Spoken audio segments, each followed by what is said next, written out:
Hi everyone, I'm a girl from Syria. As you may know, Syrians have suffered more than any other people from the genocidal terrorism of ISIS. So as a Syrian girl, take my word for it when I tell you that Israel is the Jewish version of ISIS.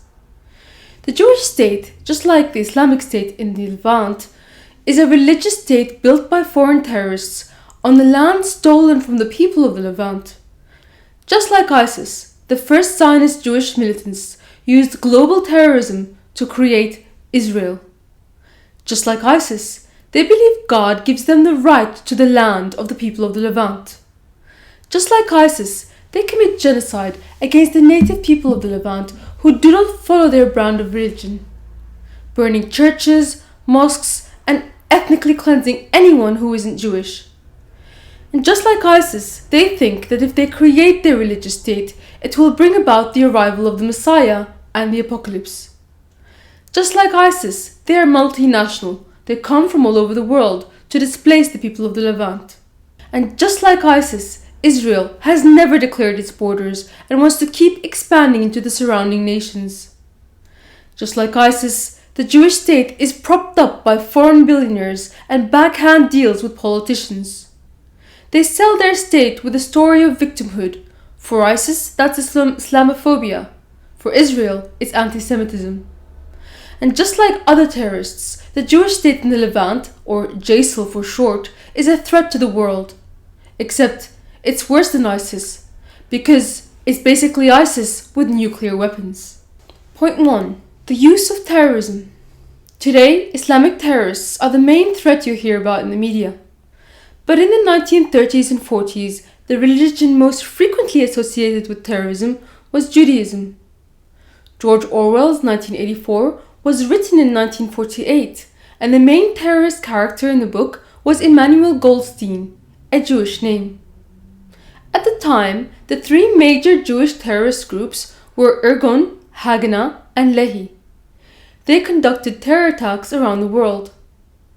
In 1920, Syria declared independence as a Levant nation that included Palestine and Lebanon. The British and French invaded that nation and divided it up. Syrians and Palestinians complained to the League of Nations about this invasion. And they were already aware that the Zionist ideology was going to be a threat. At that time, Jewish illegal immigrants radicalized by Zionism were already crossing the border into Palestine. This was long before World War II. The idea of Zionism was still considered lunatic fringe by the majority of Jews in the world. These militant Zionists were frustrated that British occupation soldiers were getting in their way of taking over Palestinian land. So they began targeting them with terrorist attacks. Here is a news clip from that time. We start in the harbour at Haifa, among still more shiploads of illegal Jewish immigrants seeking homes in Palestine. Closely guarded, bringing their children with them, they are searched for arms and sprayed as a precaution against typhus-carrying lice. More tinder for the Palestine powder keg, these Jews are now being sent to Cyprus to await international decisions on disputed Palestine. Meantime, the roundup of terrorist killers goes on. Manacled ex-lieutenants of dead gangster Abraham Stern, these men face murder charges after attacks on British workshops in Haifa. 18 Stern gang members have been condemned to death.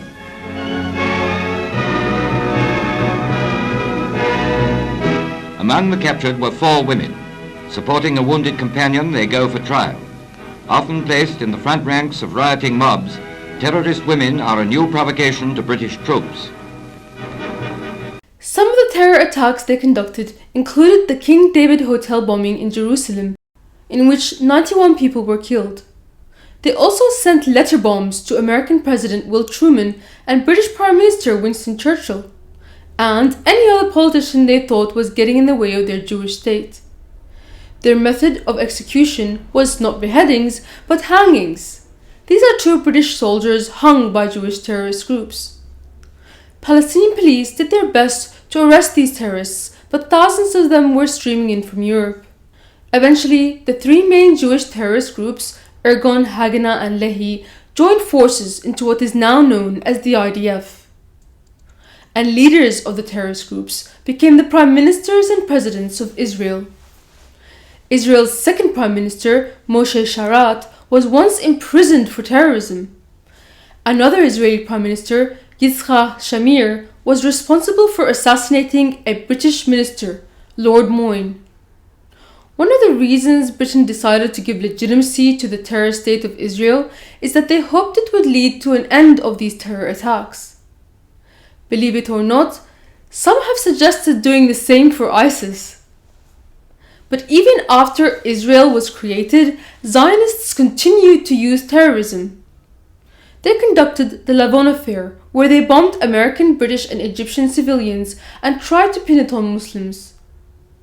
Later, they admitted they were the ones behind it and awarded the terrorists.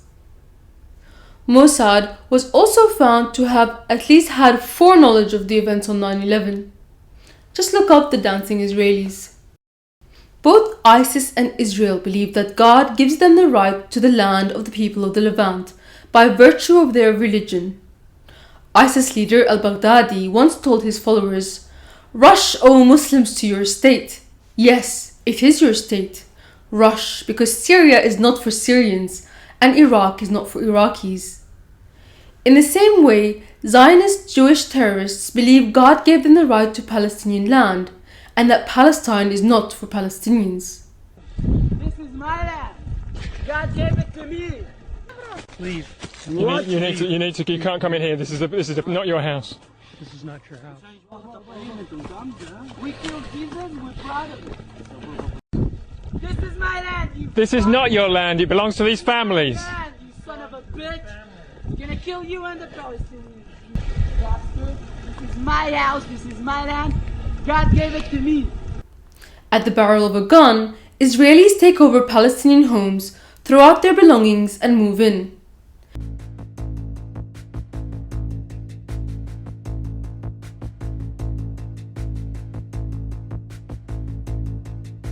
هم بيتي شوف بيتي هم بيتي أخذوا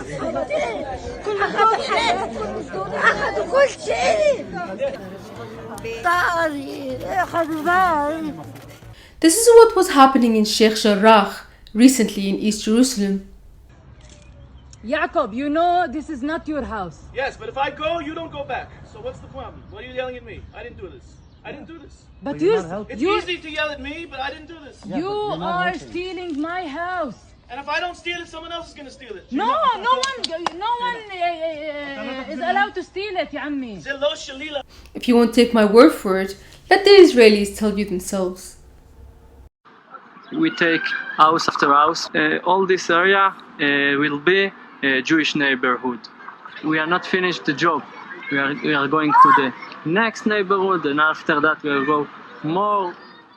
Our dream that all East Jerusalem will be like West Jerusalem, Jewish capital of Israel.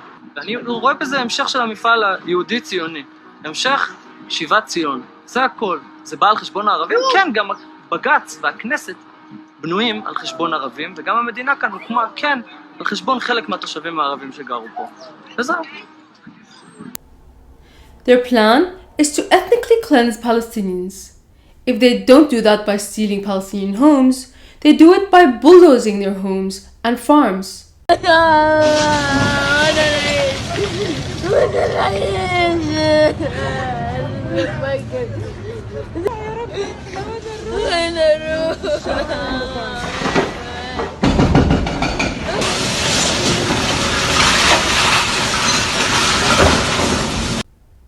And if they don't bulldoze those homes with a bulldozer, they raze entire apartment blocks to the ground with a bomb.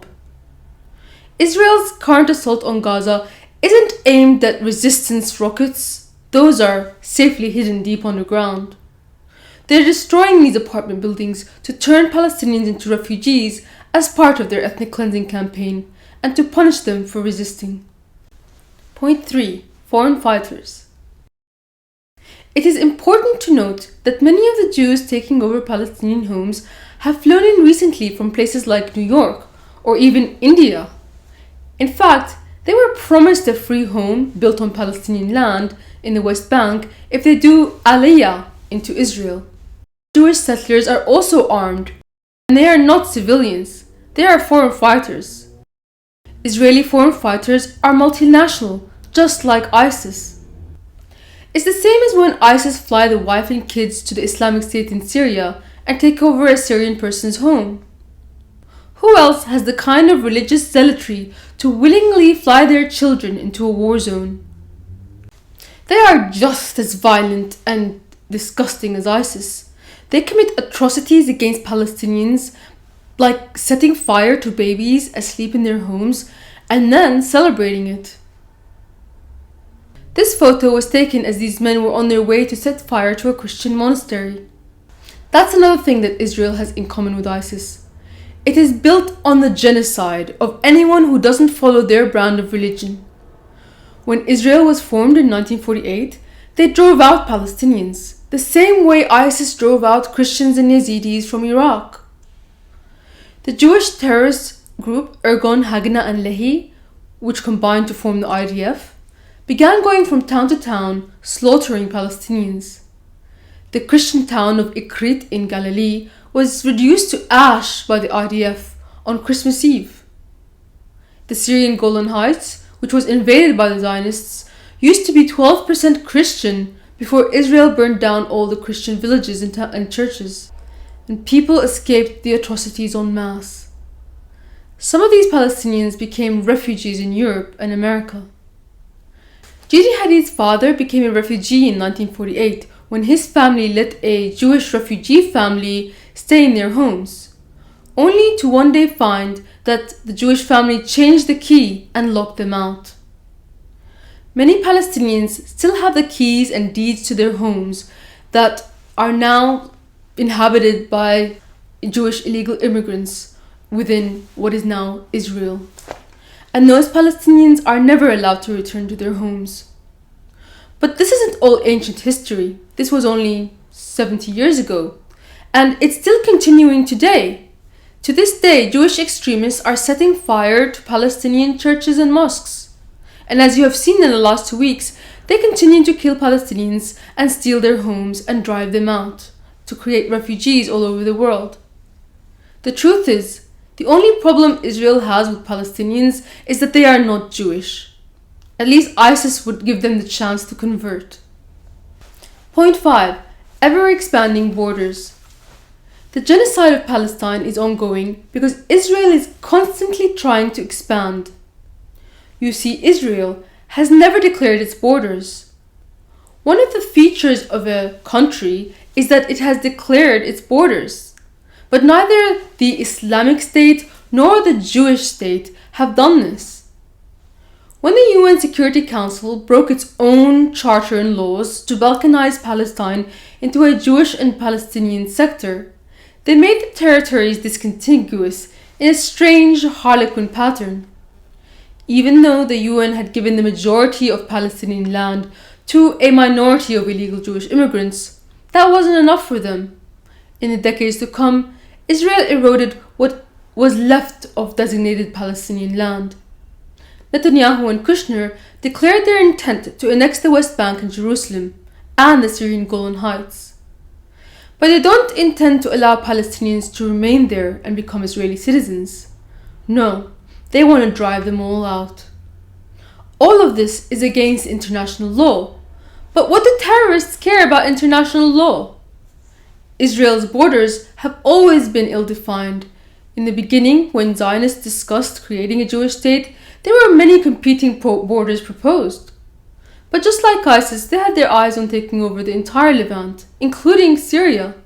The first Prime Minister of Israel, Ben Gurion, said Israel should be everything from the Nile to the Euphrates. This is Greater Israel. It may seem like a crazy delusion, but that won't stop crazy people from trying to make it happen. It is no coincidence that the only part of Syria the US occupies is east of the Euphrates River. You see, the reason they believe they need to take over the whole Levant is the same reason of ISIS. It's because they think it will trigger the coming of the Messiah and the end of the world. They think they have to rebuild this third temple for the Messiah to come. ISIS believes that the Messiah is Jesus, and by taking over Damascus, Jesus will return and the apocalypse will begin. ISIS follows a sect of Islam called Wahhabism. Both Zionism and Wahhabism are Messianic apocalyptic cults. Zionism is to Judaism as Wahhabism is to Islam.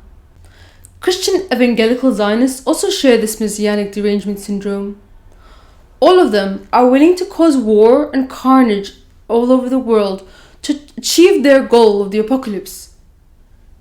AIPAC is the leading cause of many of the wars that the US is forced to take part in. Because the fact is, we don't have to be in the Middle East other than we want to protect Israel. The problem is Israel has nukes, which makes it a much bigger threat. They have what is known as the Samson option. Basically, if they go down, they're going to take the whole world with them.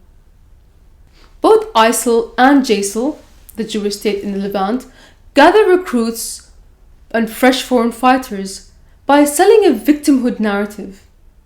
Netanyahu asks Jews of Europe to migrate to the Levant by claiming they would feel marginalized in the West. ISIS does exactly the same thing, only for ISIS they use Islamophobia, and for Israel they use anti-Semitism. Both ISIL and JSIL exist only because of support of foreign states and billionaires. It was Saudi billionaires that bankrolled ISIS, and it was billionaires like Sheldon Adelson who purchased the GOP, and Lord Rothschild that had Lord Balfour sign the Balfour Declaration promising Palestine to the Jews, in exchange for bankrolling Britain in World War I. In fact, ISIS and Israel are so close to each other that Israel supports ISIS in Syria.